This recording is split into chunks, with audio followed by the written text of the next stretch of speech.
read your bio and it talks about your feature film debut with Pariah in 2011, but no, I remember the short. I remember being in Utah, winter at Sundance and meeting you and Ed Apparel and Pernell. Yeah. And great to see this go to here. And I mean, one of the amazing things is like Netflix wasn't like an option then. And I, as a filmmaker, when you see these new services, streaming services like Netflix and other things, like how does that open up the gamut of what you can create as a filmmaker, or does it change at all?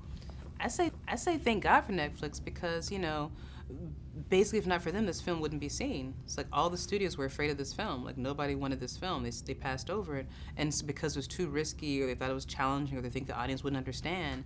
But Netflix basically took on this edgier story, this independent fare, whereas like before, like, you know, a lack of interest from studios could shut you down and make, you know, and like silence you. Netflix kind of gives voice to auteurs and like is a place for like risk taking. So, and it was funny because back in the Pride days, I remember like we were like in like the competitions, like the Netflix Find Your Voice competition, where you submitted a trailer and you're like trying to like win money. And so like Pariah was in that. Like we like lost it, but then like Pariah was like kept alive by Netflix. Like so many people saw that film because it was kept alive like on the station. You know, they didn't see it in theaters, even though it had a theatrical release. Like that was a place where they could discover it, you know, on their own time. So I'm grateful, and I think, you know, as an artist, I just want to make things that last. And so now there's a platform that supports that longevity. Like it's not a 3-month engagement, it's not a 6-month engagement, it's a forever engagement. So Mudbound will be available forever, and like that's like the longest engagement you could hope for. So. And I wonder, I know you've heard, as an artist, you've heard the complaints about movies that delve into slavery, like the slave period is like kind of burnt for a lot of black people. You know? So I wonder, like, how did it feel to take this era, this post World War II era, which hasn't really been delved into or talked about? How open was that to you as an artist?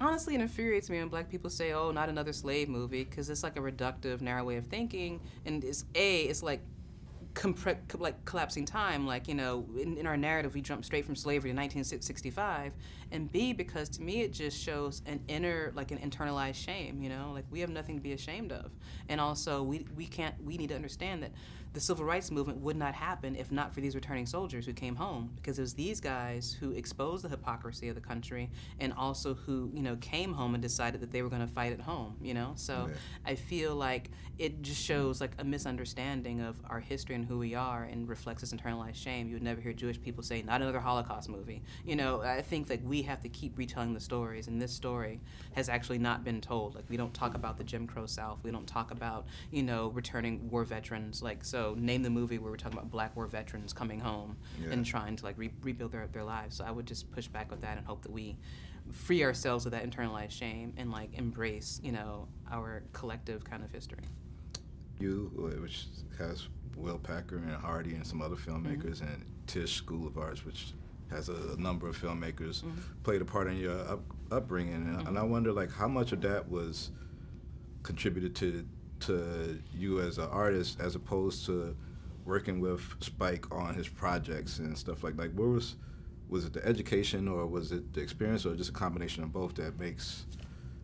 I would say everything. I think like all of our experience like shape who we are. Like when I was a kid, so I'm from Nashville, Tennessee. Like I grew up next to a Klan member. I grew up with like Confederate flags as curtains. Like my first job was at McDonald's, and I worked at a car rental company. Then I worked at Opryland. Then I worked at Procter & Gamble and corporate America before even coming to film. So I feel like as an artist, you can feed on all that and bring all those experiences to like your characters. Like because you have many different voices in your head. You have many different like points of view. So I feel like that builds in terms of experience. Like it was also interning for like other producers where I'm like in offices reading scripts, writing covers, so all that adds. And the on-set experience with Spike, being able to like just be on like a major studio set, like all that builds, but there's nothing like doing. And for me, it was like, you know, so Pariah started as a feature, and we shot, you know, the first third, it was like a short. It was like in making the short, which is like the trial by fire and like the learning, and not just like the production of the distribution. Like we took that short around to all the festivals and learned about how to talk about the film, learned how to write grants, you know. And so I think all those experiences of doing really shape, you know, who you are as an artist, and just being in the world shape you.